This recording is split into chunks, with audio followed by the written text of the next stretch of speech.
Dzień dobry. Good afternoon. It's my great honor and pleasure to be the host of this panel on resilient information spaces. And today we have great and distinguished speakers, and I'm really looking forward to hearing their thoughts and insights on how to make our information spaces more resilient. So today we have Mr. Stanislav Žarin, the Secretary of State, Government Plenipotentiary for the Security of Information Space of the Republic of Poland, Chancellor of the Prime Minister of Poland. And then we also have Mr. Magnus Hjort, Director General, Sweden Psychological Defense Agency. And my name is Givi, and I'm a Warsaw-based research associate at Atlantic Council. We have one big problem, and this problem is that contemporary information spaces, as you probably know quite well, represent the breeding ground for circulation of disinformation. And with the advancement of modern technologies, especially in the field of cyber and artificial intelligence, our adversaries are getting some additional avenues to undermine the integrity of our information spaces and also our cognitive security. The worst thing is that this problem doesn't really recognize any national borders, and that's why they pose global challenges. We can definitely work on developing national strategies to make our local information environment more resilient and secure from foreign interference or illegitimate influence, as well as some domestic manipulations. But this problem requires global solutions, and you need to think locally as well as think globally. And with that, I would like to ask the first question to our speakers.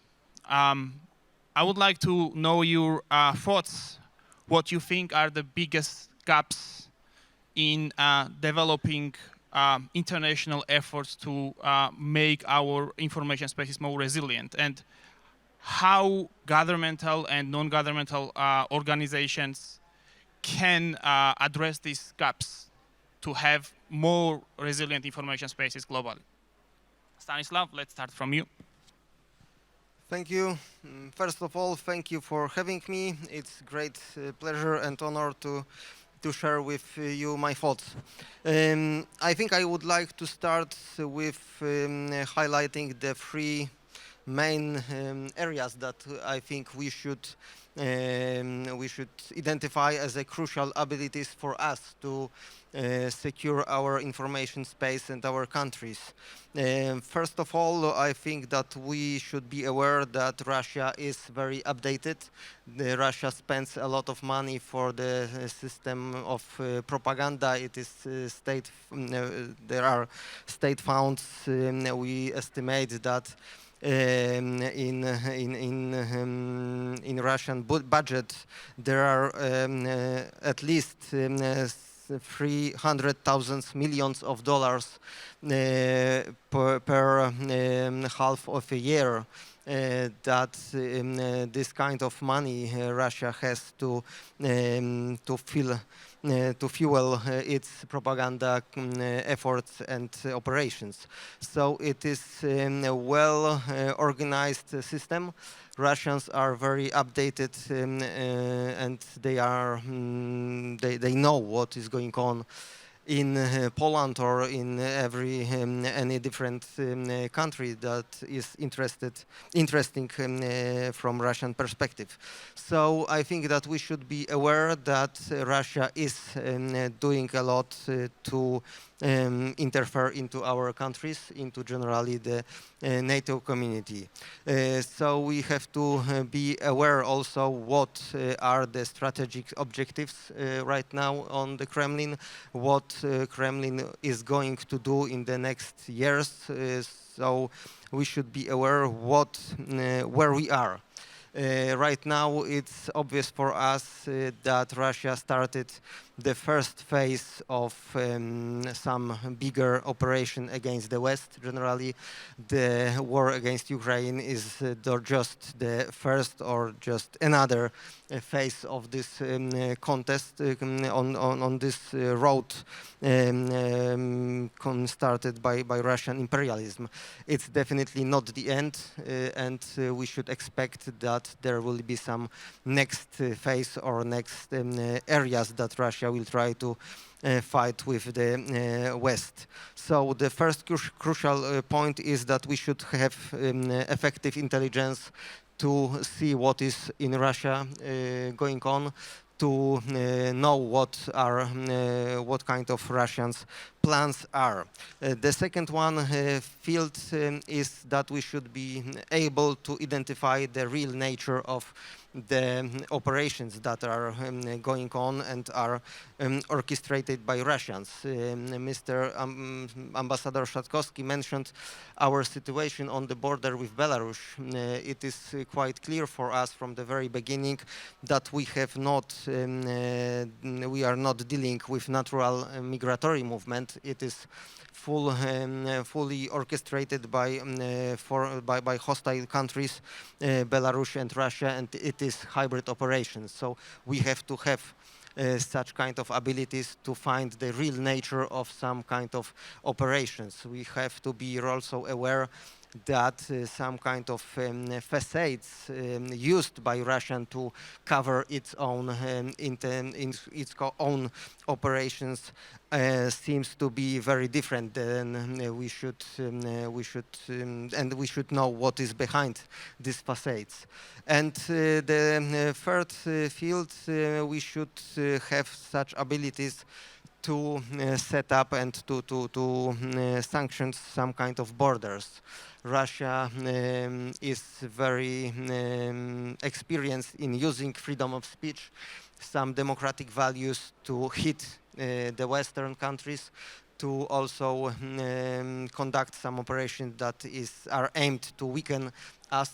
So we have to be able to set some kind of limits, some kind of red lines, and we have to be able to sanction those who are crossing these lines, who are using freedom of speech to conduct, in fact, in intelligence operations or information operations against our countries. We have to be sure that every lack of these abilities that I briefly described is a loophole for Russians.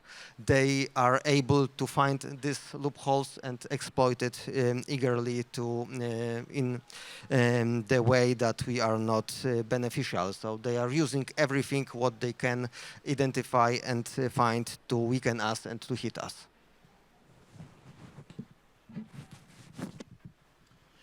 Yes, regarding international efforts, I would like to stress that we have some really good working international collaborations going on.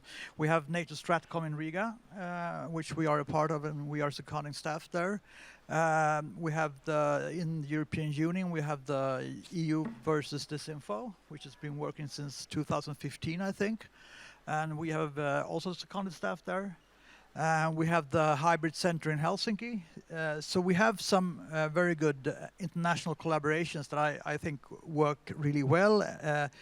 And I think they are doing different things, but they are working towards the same goal in establishing information resilience in Europe. Some things, though, we use different terms.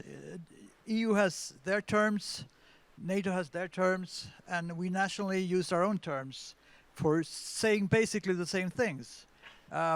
Take, for instance, psychological defense. How many of you have an idea what psychological defense is?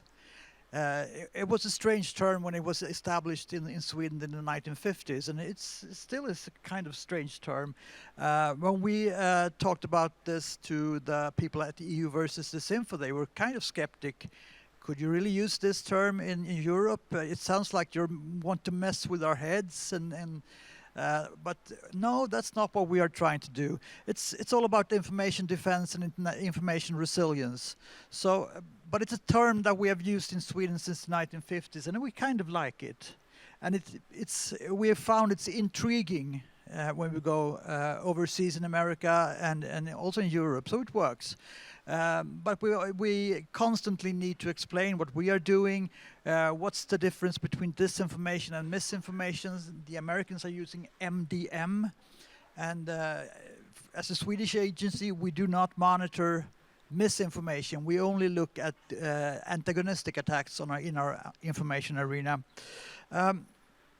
One thing I think we need to address more thoroughly is, do we know our own vulnerabilities? Because we have different vulnerabilities in different countries. I think the strategic objectives of our adversary, that's the same. I mean, Russia is looking to establish themselves as a great power again. They want to establish their sphere of influence. They want to dominate the neighboring countries. But in order to do that in the information arena, they need to explore different vulnerabilities in different countries. For instance, Poland, you have your issues that the Russians are trying to exploit. And in Sweden, we have different vulnerabilities.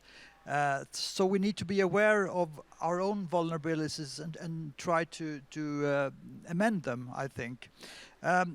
We also need to constantly openly share our experiences, best practices, and learn from each other. We have different legal issues as well, I think we need to address. Different legal structures in different countries. We're trying to establish some legal structures within the European Union. That's not very easy, and we will see what happens with the current ones that are trying to be established. I think we overall need more bilateral cooperation. I think this is a great opportunity for me to be here in Poland and discussing with counterparts here and colleagues. We need to address a whole lot of things broadly, I think. You mentioned the strategic objectives of Russia. I think it's so important that we do not lift the sanctions. So far, Europe, EU has been very steadfast in keeping the sanctions and imposing more sanctions, and this is something that we need to be very steadfast in continuing, I think, because it's obvious that one of their objectives is to get rid of the sanctions. The Russians are saying the sanctions don't hurt us; they hurt you. They're trying to exploit our vulnerabilities. For instance, in the winter, trying to explore the energy crisis that quite a few of us were exposed to. In order to make us believe that we are the ones who are being hurt by the sanctions.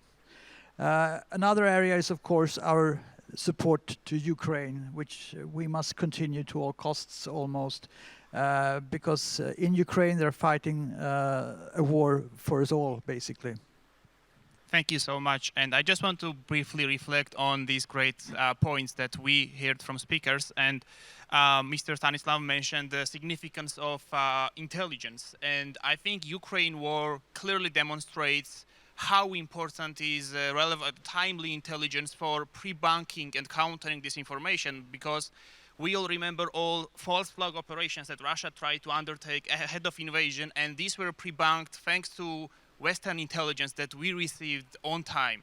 And also regarding your points related to language and let's say the surplus amount of terminologies we have, and then we don't really know how to use them. So I know that there are some efforts to create some common and standardized language in the European Union, and they also designed the DISARM framework, which provides a really good framework for describing all these different threats. And this is the process work in progress, but still very useful to get on the same page in terms of what we call different threats and different manipulations and different tactics that adversaries use. And this is also very important for understanding the nature of threats that we face.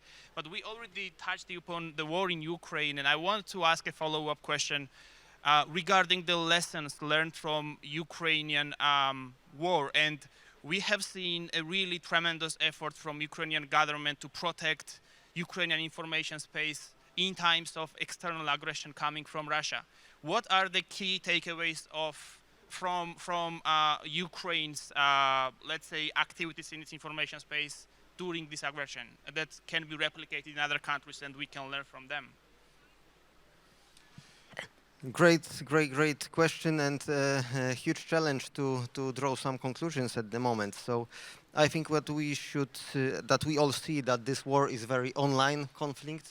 The information space is almost as important as the situation on the battlefield and this military fight. We see that Ukrainians are very well prepared for this fight. There were some quite long period that Ukrainian information defense was very more effective than Russian information operations.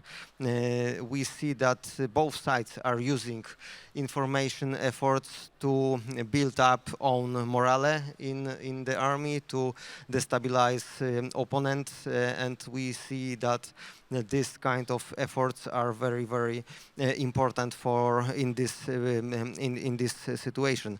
I think that war changes everything. It's hard to be well prepared for the war, and on the information battlefield, it is also a challenge to build own capabilities to be prepared for the war, but we all have to do that. We have to have some specific institutions in the army, in the civilian space, to be and prepare them for the information warfare activities in case of the kinetic war.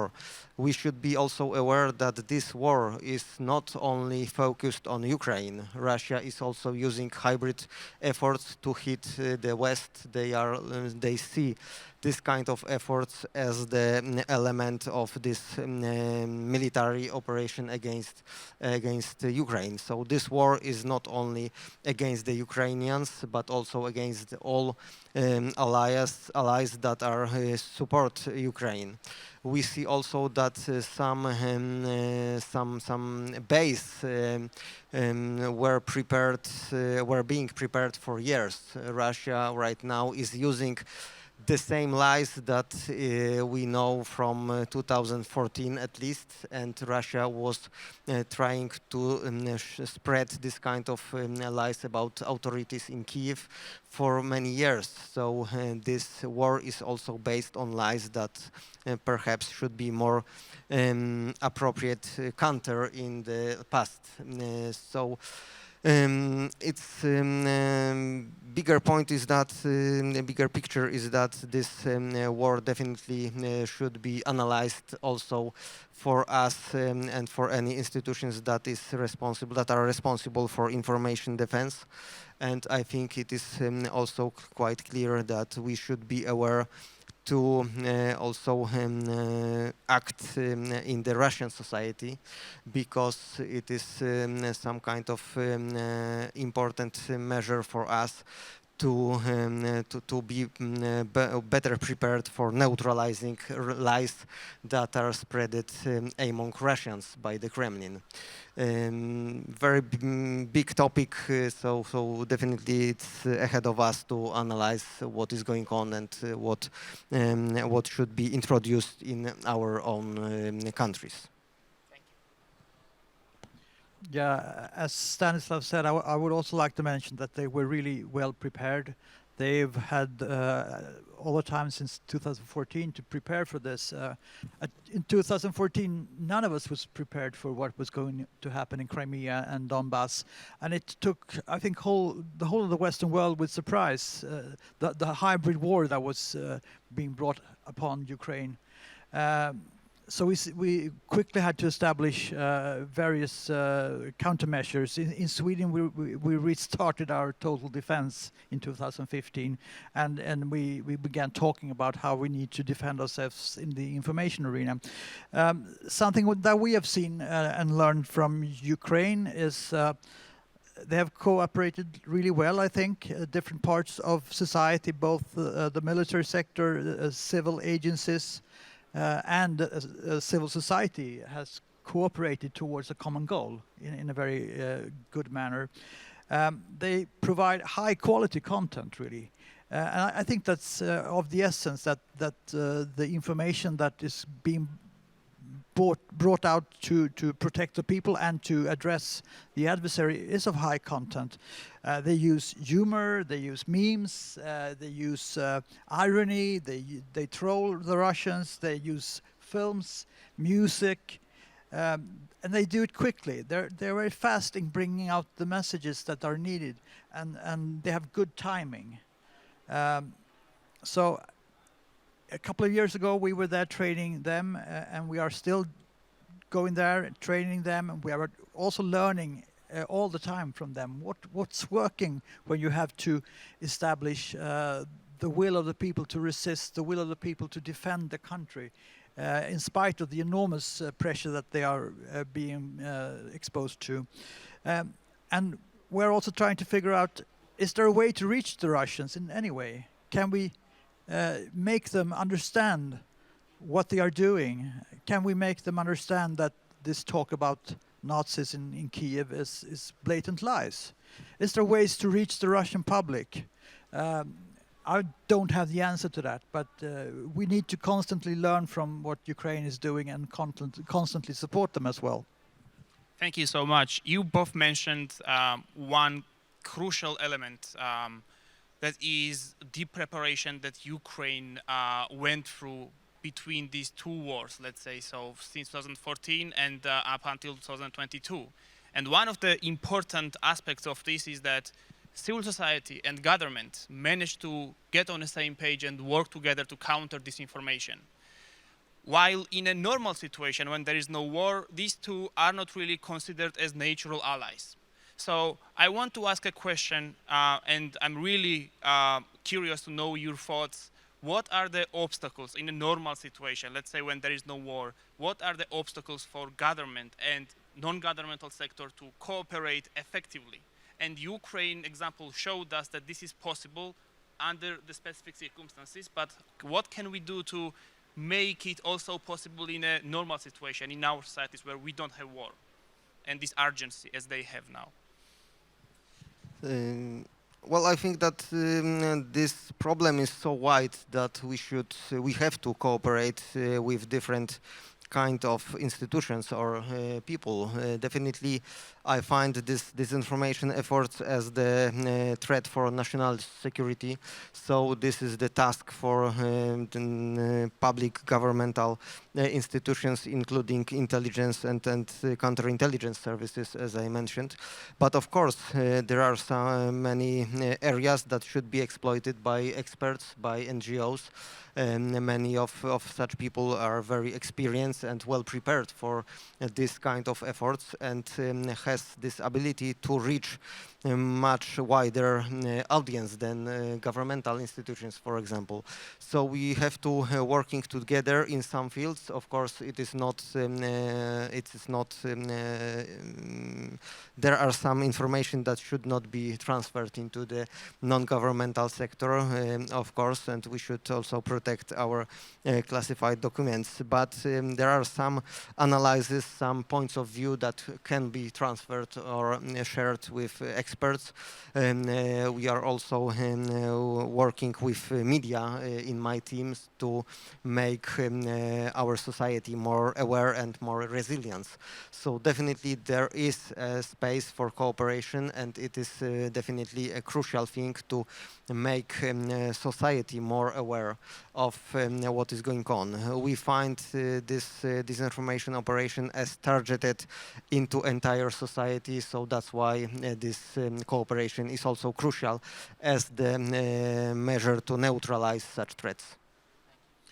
I agree. We have a great task, our agency, to enhance knowledge and preparedness in the whole of society. The public is mentioned twice in our ordinance. So we try to work with civil society organizations to instruct them on what's going on in the information domain. How is the adversary working? How is the disinformation arena played out today? Because we need to address, we have certain segments in our public that are not that, there are vulnerabilities because of them not trusting in government institutions, not trusting in established media. So we need to bring that trust back, and I think the way to go is through civil society. We also have media relations, of course. We are always very clear that we stay out of what the media are publishing, but we have training courses for reporters that we finance. We also have regular meetings with the media to discuss what is going on, but we are very clear on what our role is and what their role is. Free independent media is a crucial part of having a psychological defense in Sweden. Thank you so much for these great points. And since we are running out of time, I just want to briefly summarize the key points you made. First of all, I think there is a consensus that we need better intelligence to counter disinformation and threats to our information resilience. Secondly, this is not a local problem and requires cooperation. And there are some already good initiatives, at least on the European level, which are trying to let's see, address this problem and make our societies more resilient to the threats. Also, it was mentioned several times that we should also try to engage with Russians and explain them and bring this message to them that what their government is doing against the free world. And also we need to better understand the nature and tactics that foreign and domestic adversaries use in our information spaces and how they try to undermine our societies. Thank you so much. It's been a very useful conversation, and wish you good luck in your all undertakings and work. Thank you. Thank you. Thank you very much.